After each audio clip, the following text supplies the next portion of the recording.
Hey what's up guys, welcome back to my channel. और आज हम यहाँ पे बात करने वाले हैं कुछ इंपॉर्टेंट अपडेट्स के बारे में। बात करेंगे यहाँ पे जो सबसे पहली अपडेट निकल के आ रही है वो यहाँ पे आकाश एनजी को लेके है, यानी कि आकाश के नेक्स्ट जनरेशन मिसाइल वेरिएंट को लेके।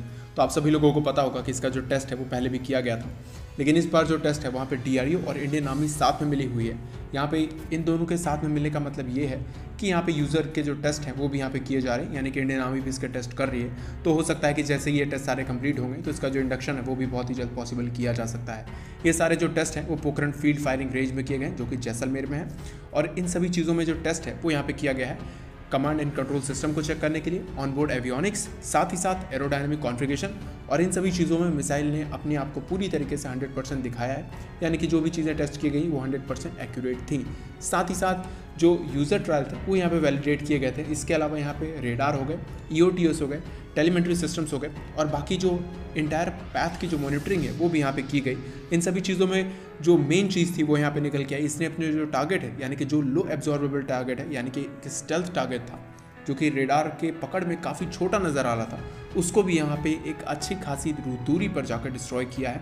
इन सभी चीज़ों में एक चीज़ पता चलती है कि हम जो स्टेल्थ टारगेट्स हैं उनको भी यहाँ पे डिस्ट्रॉय करने के लिए जो प्लान्स हैं वो यहाँ पे बना रहे हैं। इस तरीके के जो सिस्टम्स हैं वो यहाँ पे लद्दाख के रीजन में काफ़ी ज़्यादा काम आने वाले हैं। साथ ही साथ हमारे जो वेस्टर्न बॉर्डर्स हैं, यानी कि राजस्थान के बॉर्डर्स हो गए या फिर LOC हो गया, वहाँ पे भी इस तरीके के रेडार्स काम आएंगे। जहाँ पे जही तरिंदो तैयारा है, अगर वो भी आने की कोशिश करता है तो अगर वो लो फ्लाई भी कर रहे होंगे तब भी उन्हें ईजिली हिट किया जा सकेगा। तो इस तरीके के जो फाइटर जेट्स हो गए या फिर मिसाइल्स हो गए या फिर आप कह सकते हो कि ग्लाइड बॉम्ब्स भी हो गए, उनको भी यहाँ पे ईजिली न्यूट्रलाइज किया जा सकता है। वहीं पे बात कर लेते हैं जो नेक्स्ट अपडेट निकल के आ रही है वो यहाँ पे सेलम की तरफ से आ रही है। जो सेलम है वो एक एरिया है तमिलनाडु रीजन में, यानी कि साउथ इंडिया में ये एरिया है। तो यहाँ पे एक हाउस MRO यूनिट्स बनाए जा रहे हैं जहाँ पे एयरक्राफ्ट्स, ड्रोन्स, इन सभी की जो टेस्टिंग फैसिलिटीज़ हैं इन सभी चीज़ों को बनाया जाएगा। इनके पास एक बड़ी सी एयर स्ट्रिप होगी, साथ ही साथ कई सारे हैंगर्स भी लगे होंगे, यानी कि कई सारे हैंगर्स होंगे। इसके अलावा जो ड्रोन टेक्नोलॉजी है इन सब पे भी एक काम किए जाएंगे, क्योंकि आप लोगों को पता होगा हमारे पास ड्रोन टेस्टिंग की जो फैसिलिटी है वो काफ़ी ज़्यादा कम थी। तो यहाँ पे डिज़ाइन एंड डेवलपमेंट किया जाएगा। जो भी ड्रोन्स होते हैं, हेल ड्रोन्स हो गए, इसके अलावा फाइनल असेंबली भी की जाएगी ड्रोन्स की। फ्लाइट ट्रेनिंग एकेडमी, यहाँ पे जो लोग होंगे, यानी कि आर्म फोर्सेस के भी लोग होंगे या फिर ड्रोन पायलट्स होंगे, वो भी यहाँ पे आकर ट्रेन कर सकते हैं खुद को। उसके अलावा स्किल डेवलपमेंट पे भी काम किया जाएगा। और साथ ही साथ यहाँ पे जो ड्रोन्स की चीज़ें बनाई जा रही है, यानी कि मेंटेनेंस हो गए, रिपेयर हो गए, ओवरऑलिंग हो गई, इन सभी चीज़ों पे भी काम किया जा सकेगा। साथ ही साथ इंडिजनाइजेशन जो चीज़ें हैं, यानी कि इंडिजिनस चीज़ें हैं, उन सबको भी बढ़ाने पे ये जो काम है वो किया जा रहा है कि इंडिजिनस जो कंपोनेंट्स है वो बढ़ें। साथ ही साथ आपको पता होगा प्राइवेट कंपनीज भी निकल के आई हैं जो कि ड्रोन्स बना रही हैं। तो वो सारी जो कंपनीज है वो यहाँ पे ईजिली काम कर सकते हैं, यानी कि अपने ड्रोन को जो टेस्ट करना हुआ, यहाँ तक कि HAL के जो कैट सिस्टम है वो भी यहाँ पे ईजिली अपने ड्रोन्स को टेस्ट कर सकते हैं।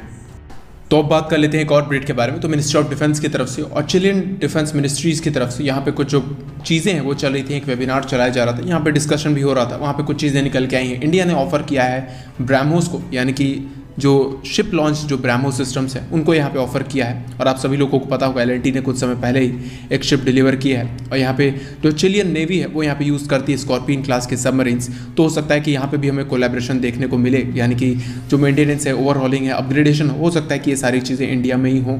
जो चिलियन नेवी है वो यहाँ पे इंडिया में कराने में इंटरेस्टेड हो। साथ ही साथ यहाँ पे फाइटर जेट्स को भी ऑफर किया गया है जो कि HAL के द्वारा बनाए गए हैं। इसके अलावा ऑर्डिनेंस फैक्ट्री बोर्ड्स के सिस्टम्स, यानी कि जो गन्स हो गए, जो टैंक्स हो गए, इन सभी चीज़ों को भी ऑफर किया गया है। साथ ही साथ यहाँ पे लाइट कॉम्पैक्ट एयरक्राफ्ट को, तेजस को भी लेके बात की गई है। तो हो सकता है कि इसका भी जो एक्सपोर्ट है वो मोस्ट पॉसिबल है कि आने वाले समय में किया जाएगा।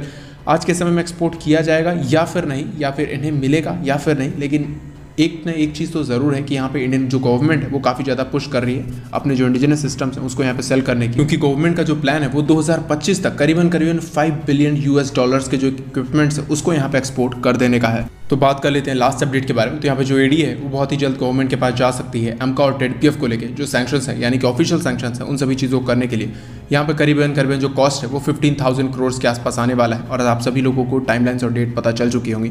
सारी चीज़ें कंप्लीट हो गई हैं। 2 टेस्ट बेड बनाए जाने हैं जो कि फ्लाइट और साथ ही साथ फ्यूचरिस्टिक जो चीज़ें हैं उन सभी को टेस्ट किए जाएंगे। तो आज के वीडियो के लिए इतना ही। जय हिंद।